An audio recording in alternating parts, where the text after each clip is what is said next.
Hello and welcome to FPL Mate, your best mate for fantasy Premier League content for the 2022-23 season. My name is Dan and today we are of course doing the Defenders tier list video. I've been looking forward to this one, guys. You guys are absolutely smashing the like targets on these tier list videos and I'm enjoying making them. If you guys want them, they'll keep coming. Once again, guys, we'll set another target, 2,000 likes, and we will drop the goalkeepers one, which actually weirdly is one I'm kind of looking forward to making more than the others, really.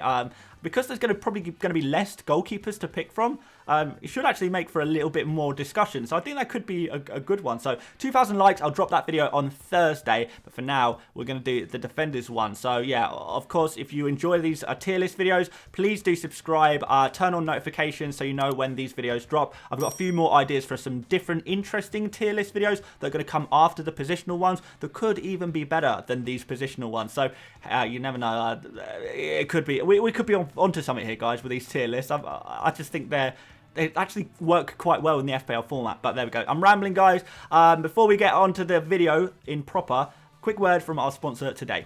And I suppose, speaking of defense, if you're looking for the top pick for web safety and anonymity, today's video is sponsored by Surfshark, a VPN service that keeps your identity safe online. It's basically like installing 3 premium defenders to your PC or mobile phone. But not only this, Surfshark allows you to browse the internet as if you were in a different country. If you don't have access to certain football channels and networks in your country, no problem, set your location to somewhere else using Surfshark and you can now access it. Maybe you want to watch Match of the Day or Sky Go from a holiday, or maybe you're getting that annoying, this content is unavailable in your country message. You know, you can switch up your country to somewhere else. It's so easy. But here's my favourite part. If you've watched everything on Netflix and you want to unlock all of the content on USA Netflix, for example, you can easily do so. You can switch countries faster than I can switch those non-premium defenders out of my FPL teams. Protect your identity, be safe online, and access web content from around the world wherever you are. And you can now get 83% off and 3 months for free. Just use promo code FPLMate, all one word, to get this offer, or you can simply click the link in the description. It really helps support the channel and you get a great service for a heavily discounted price as well. And if you somehow don't like it, there's also a 30-day money-back guarantee, so everyone wins.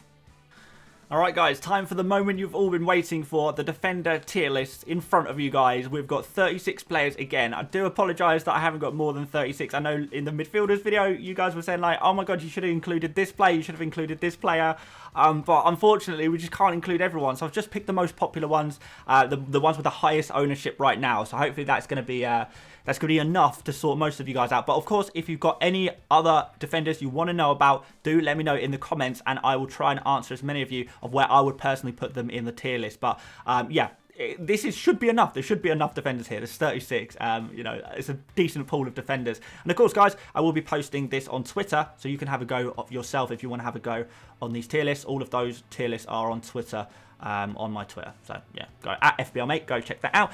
5 tiers, FPL God, which is an S tier. A tier, great option. B, optional, kind of in the middle, players you could go for. C is a meh, players I'm probably not interested in, to be honest, but I can kind of understand why some people might go for them. And D's are just straight up avoids. I can make no argument as to why you would have these players. We're going to go from the cheapest to the most expensive. Let's start off with Yannick Vestergaard. We got Yannick Vestergaard coming in at 4 million. People kind of hyped up about that. The most popular 4 million defender, and actually technically one of the most popular defenders in the entirety of FPL right now. And yet he's going smack bang in a void.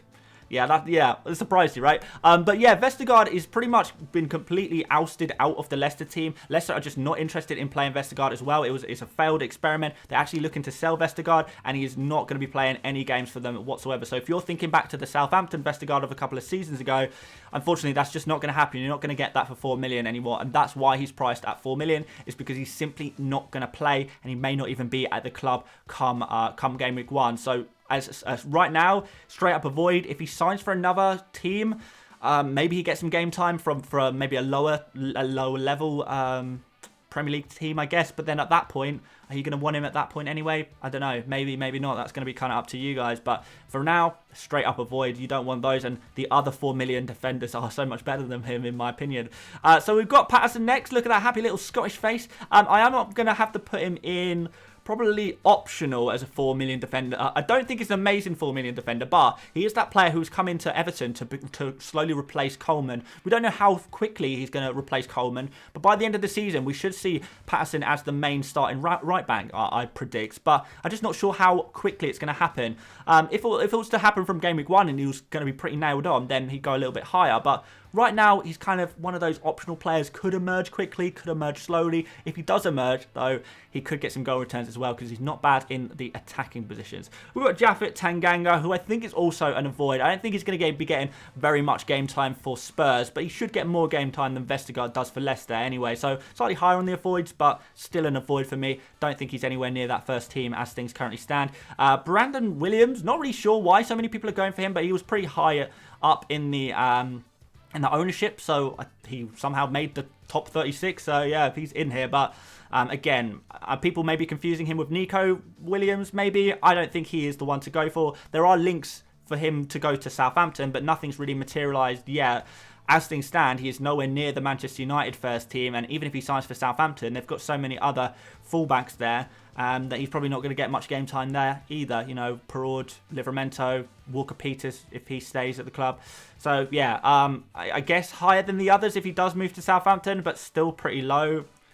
Still an avoid, I think. Yeah, with the other 4 million defender options, I don't think we really need to go for a Brandon Williams when we can go for another Williams, Nico Williams, who I actually think is a great option. He is now transferred to Nottingham Forest. 4 million. He should be super nailed on, playing in a right wing back role, so playing in a fairly advanced position for a defender, and playing for a kind of a tricky, annoying defence that Nottingham Forest kind of have. I know it's a newly promoted defence, so it's not going to be phenomenal defence or anything like that, but should be okay for 4 million, especially when you consider that Nico Williams gets high up the pitch and creates goal-scoring opportunities, takes shots on and stuff like that. So actually, for 4 million, Williams actually, I think, could get a decent amount of FPL points. I think he could be the 4 million player to go for and even beat a lot of those 4.5 million defenders in terms of FPL points. So great option in my opinion. Region is just not preferred. You know, Perisic has come in to replace Region in the team. So even maybe Sessegnon might even be above Region in the pecking order. Some Spurs fans seem to think Region could be sold. So yeah, a pretty low level player, 4.5 million. I know it seems cheap for what he is, but he's been replaced, so he's not going to be getting much game time. I think he has to be an avoid. James Justin is a meh. I know, again, another one of those players people who are excited about, but people, when they're excited about James Justin, they're thinking James Justin of a couple of seasons ago when Leicester were getting a lot of clean sheets. They haven't got, you know, very many clean sheets at all in the last year, but a couple of years ago they were getting a lot of clean sheets. Justin didn't have any competition at left back. He was playing far more advanced. He was actually playing a left wing back position as Leicester played a 3 at the back formation. Now Leicester have switched to a 4 at the back formation. They're conceding more goals and there's more competition for a place. I just think that James Justin is just no longer the FPL asset that he once was. So I'm struggling to get excited about that one. The fixtures at the beginning of the season are just not great for Leicester either.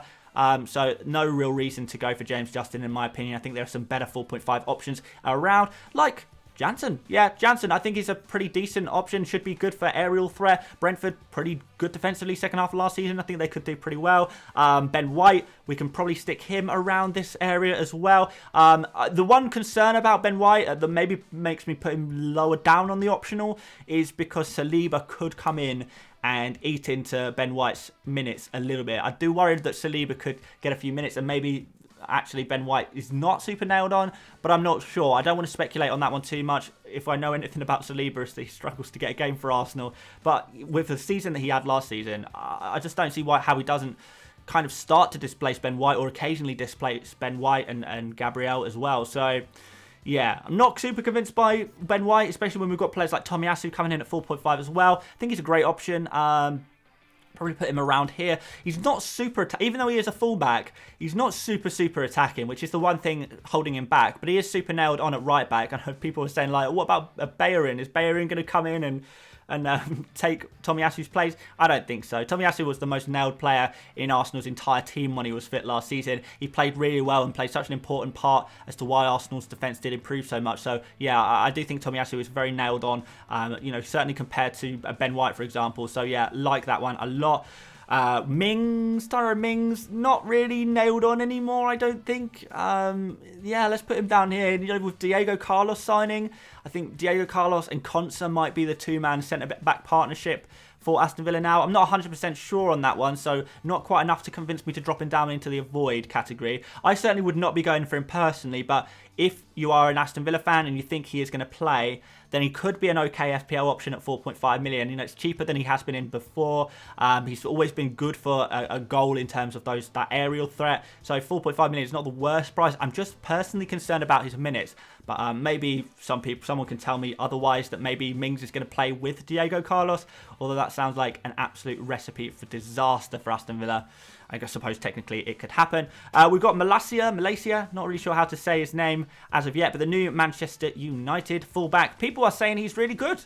He's really, really good, apparently. So, yeah, maybe he is the one to go for. I guess it's a little bit of risk. Going for Manchester United players is a risk, full stop. And from making these tier list videos, I am putting Manchester United players fairly low because I don't really want to go for them personally because I just think that's too risky. But I know there's so many Manchester United fans in the comment section absolutely furious with me for not putting these Manchester United players higher. I'm trying to be as objective as possible. I'm trying to give my opinion on what I would do in my own FPL team.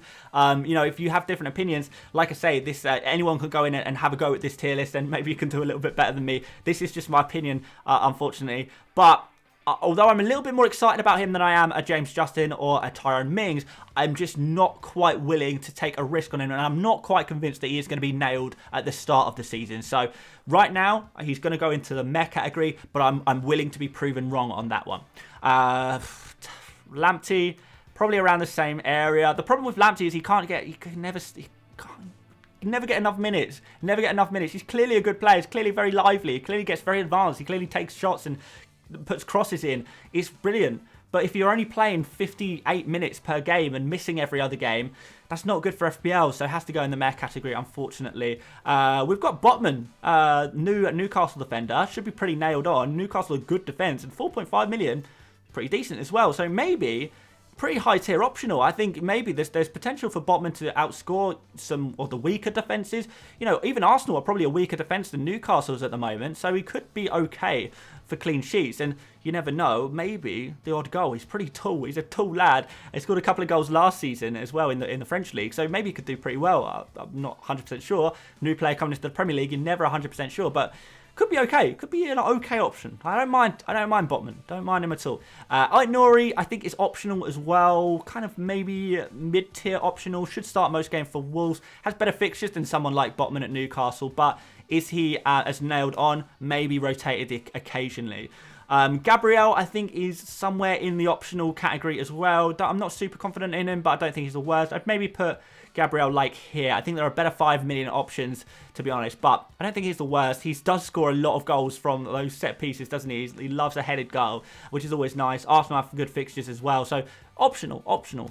Tierney, similar, I guess. Do worry a bit about injury and rotation, so maybe we put him slightly behind Gabriel. Although I do prefer these 5 million Arsenal defenders to Ben White still, just because I think they're slightly more nailed on. Connor Cody, unfortunately, is going to have to go down a little bit lower.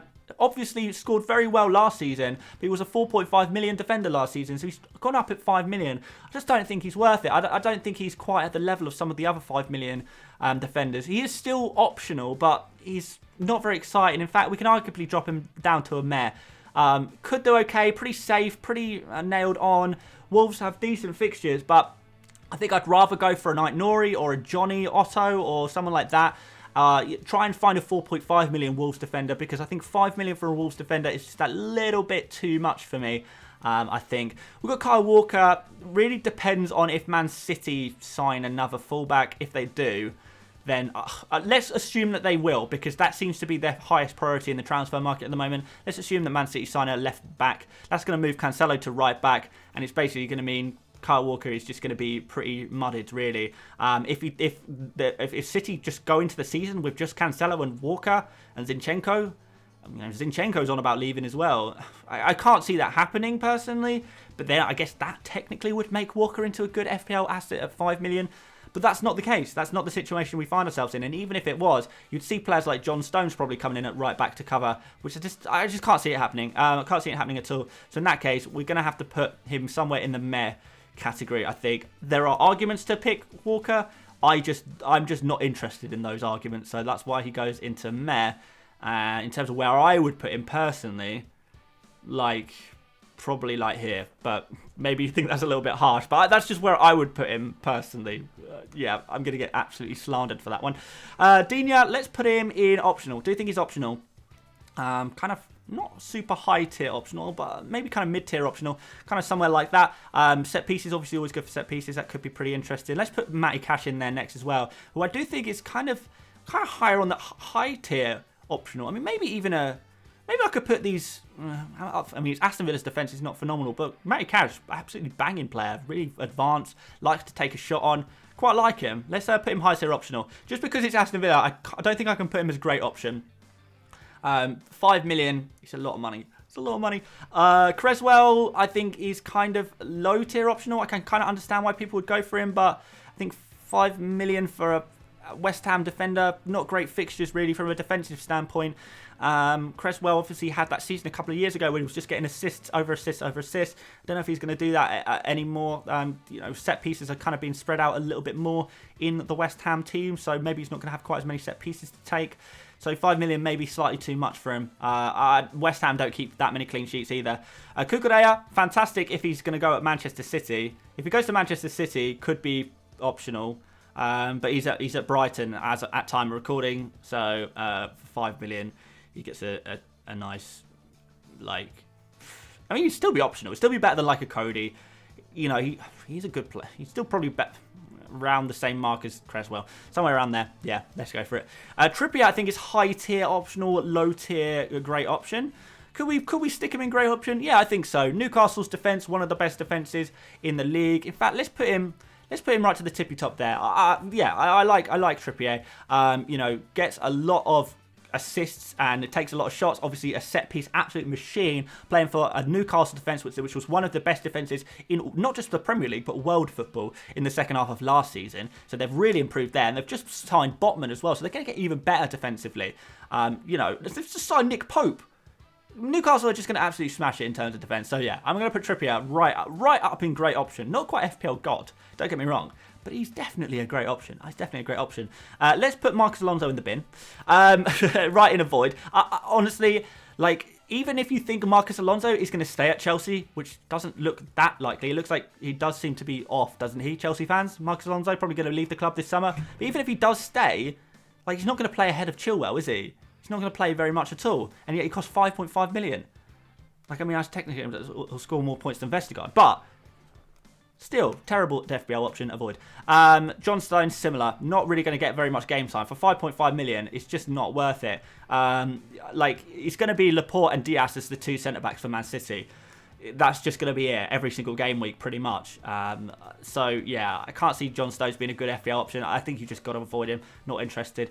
Thiago Silva doesn't fill me with joy. If I'm going to go for a Chelsea defender, I'm just going to spend the extra 0.5 and go for a Chilwell or a James.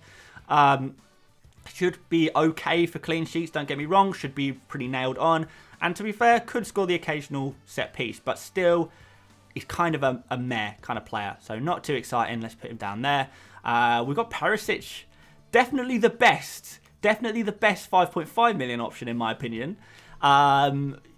Yeah, he's a great option, isn't he? Is he quite an FPL god? No, he's not quite secured. I don't think we can quite put him there. But he has such high potential to score such high points. Clean sheets look good for Spurs. And you know what? He's such an attacking player. And he's going to be playing in such an advanced position that he's going to get goals and he's going to get assists. And he's going to get bonus points if he does get those goals and assists. Which is going to mean we're going to see 10-pointers pretty regularly from Perisic. Maybe you'll get a few stinker 1-pointers from him as well. But you're also going to get insane scores from him. And I think it's going to balance out to create a phenomenal FPL asset for 5.5 million. I think that's an absolute bargain. And he's a great option. Chilwell, I think probably I don't know, maybe here. We don't know how Chelsea are going to line up. We don't know how good Chelsea are going to be defensively. Are they going to play at 4 at the back? Are they going to play 5 at the back? Are they going to be as good as last season now they've lost Rudiger? I don't really know. So a little bit of mystery there around the Chelsea defence. And Chilwell, he's not played properly in so long, it's difficult to say. But when he is on it, man, is he on it. Like, when he was playing last season, so crazy good. So, yeah, at least there's some confidence to be had in him there. Reece James, on the other hand, I think we just have to have a little bit more confidence in. Yeah, probably actually going to divide the two Chelsea defenders by Trippier. So, yeah, let's if we're considering price at the same time, remember, guys, price is a very important factor. For example, you know, I've got Nico Williams here. Even though I don't think Nico Williams is going to get more FPL points than, I don't know, Thiago Silva, I still have to put him much higher in the tier list because the price difference is significant enough that, you know, it's I want you guys to be very clear that I'm considering price when making this tier list. So just because a player is a good player doesn't mean they're good value for money. That's all I'm saying. But yeah, that's how I put the Chelsea players kind of up there. But we're kind of seeing some emergence of some good FPL options. Diaz, I think, is probably a great FPL option. Maybe a high tier optional. Is he better than a James or a Chilwell? Probably not. Yeah, maybe he's high tier optional, I guess. I understand why people go for a Diaz because he's Diaz, and you know, a couple of seasons ago he was like the best defender in the world, or one of the best defenders in the world. But I honestly think Laporte is the better defender right now. I think he is. I think Laporte defensively had the better season last year, and I think Laporte kind of nailed himself on last year. But I also think Laporte is a much better goal threat, and we kind of saw that. He was getting more goals, he was getting more assists, he was taking more headers. Like, he was the target man in those corners and those free kicks, and he was getting more chances to score, which makes him a better FPL option, and he makes him a great option. I think it makes it a great option. Wait, I've got these players the wrong way around. I've clicked the wrong guys. That's Diaz there in optional, and this is Laporte here. I don't know how I mixed those two up, but Laporte, I must have been so confusing for so many people. But Laporte is the one I'm putting in a great option. Diaz I'm putting in optional. Yeah, I think I didn't look at the faces. I just looked at the 6 million price tag.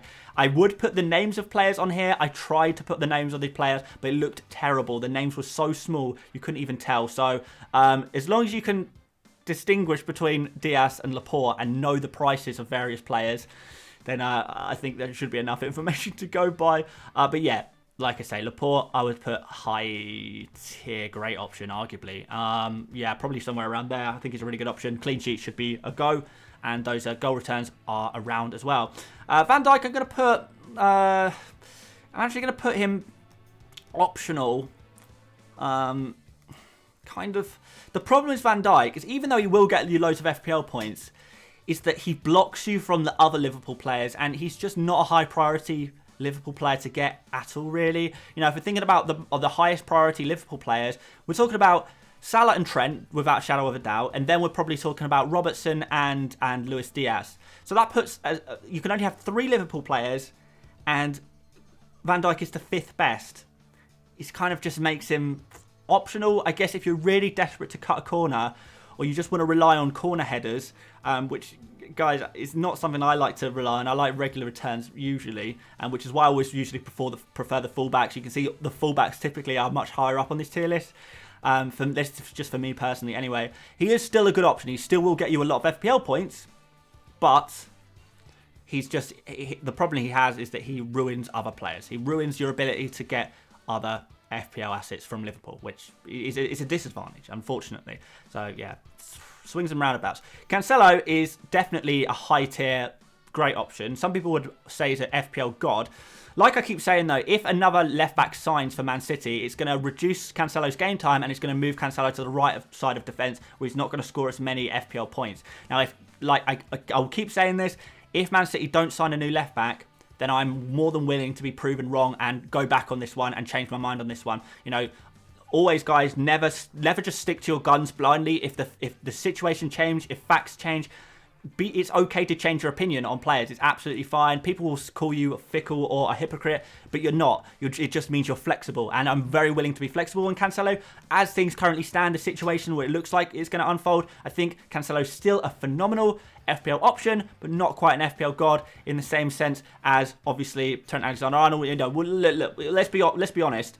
We're going to put Trent in this FPL god status. Like, we are. Like, you guys knew it from the beginning of this whole video that Trent was going to be S tier. He just scores so many points every season on set pieces, playing very advanced, making plenty of crosses, taking shots from range. everything about Trent is perfect for FPL, and 7.5 million. There's not a single player in FPL for 7.5 million or less that will outscore Trent Alexander-Arnold, and that is a fact. He's just such good value for money. Absolute must-have in your FPL team. But you know what, guys? I'm also going to put Robertson, and I think this will be controversial, but I'm actually going to put Robertson in the S tier as well, because I do think Robertson is that good. In fact, second half of last season, you guys might have heard me mention this in yesterday's video, but second half of last season, Robertson was the highest scoring defender. So from game week 19 to 38, Robertson was the highest scoring defender in the entirety of FPL, despite the fact he only played 15 games. And if you consider that, and you go points per game, Robertson scored something like 7.5 points per game, which is just incredible for a defender. The second best defender, points per game in the second half of last season, was something like 6.5. So he was outscoring the second best defender on a game-by-game basis by over a point. That is hugely significant, and it arguably makes Robertson, if we're going on second half of last season form, it arguably makes Robertson a better FPL pick than Trent Alexander-Arnold. But I'm not going to sit here and try and make that argument. It's absolutely pointless. Trent is just the GOAT, right? Absolute GOAT. So, yeah, I do think that Robertson has done enough to put himself in S tier. And that's why I'm so confident about going for Robertson. It's why I really want Robertson in my fantasy team. I think he's almost a must-have. Like, very close to being a must-have, I have to admit. Which is, you know, not something I thought I'd be saying. But there we go, guys. That is the tier list. Like I say, this will be on Twitter, and you can have a go at doing this tier list yourself, along with all of the other tier lists, and 2,000 likes, and we'll do the goalkeepers one. But yeah, I think I'm pretty happy with this. You guys are probably going to disagree. Let me know, of course, if there are any players you think I've got desperately wrong, and you think really need to move category desperately. Let me know, and we can open up the discussion there. And if there's any other players who are not included in this tier list who you think should be on the tier list, let me know about that as well, and we'll kind of have a discussion of where we would put that player as well. Yeah, join the discussion, guys. Thank you so much for watching. If you did enjoy this video, like I say, leave a like, 2,000 likes, and the goalkeepers version of this video drops on Thursday. That's how we're doing things now. We are holding you guys to ransom with like targets. The life of a YouTuber, right, guys? That's just where we are. Subscribe, of course, if you want more tier lists. We've got the goalkeeper one to come, and then some other interesting ones. I think you're going to like them. We'll save that for another day. Thank you so much for watching once again, and I will hopefully see you on the next video. See you later, Melt. See you later, Melts? That's just rude. See you later, mates. Bye-bye.